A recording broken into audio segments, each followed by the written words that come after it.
Howdy, folks. Well, quarantine is now in full swing in this mental health story I've been telling. So, 11 April 2020. Ran out of Gabapentin. VA doc changed how it's filled, and I missed catching the change. If I remember right, she changed it from 90-day fill to 60-day fill or something that I just missed catching. Please allow 7 days for delivery. From calling the VA pharmacy. Heck, I'll be done with my withdrawal symptoms by then. Prayers, please. Trying to get some sooner from the family doc. And then 17 April 2020.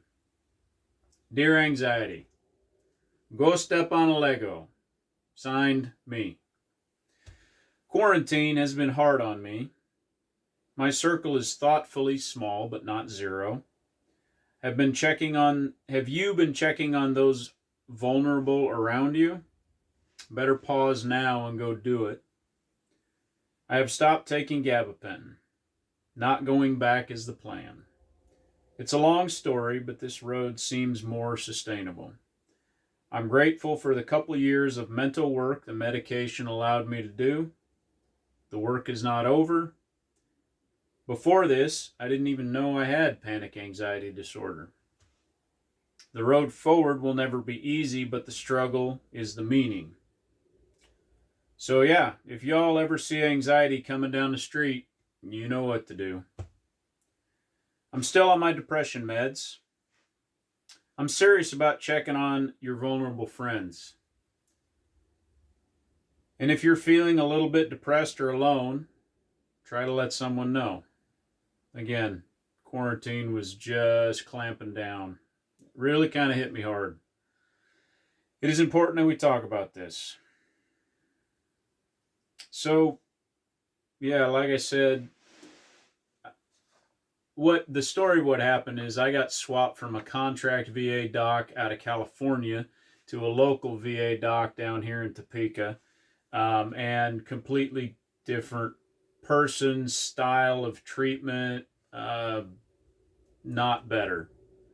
And the start of my troubles with her was this Gabapentin fill. Instead of filling it for 90 days, she filled it for 60, I think. And I just missed in the 7 bottles I normally get. I got 5 or something like that. And I just missed that I was missing 30 days. And ran out. And then I went to look in the back of the cupboard and there's nothing there. But it got me thinking about the long-term practicality of prescription medications. Because one of the things I noticed about Gabapentin was it felt a lot like just having a beer. And I said that to my doc at the time down in California, and she said, well, it takes the same pathways, so I can understand why it would feel like that. I understand prescription meds and self-medicating with alcohol, 2 different ballparks, but I was not impressed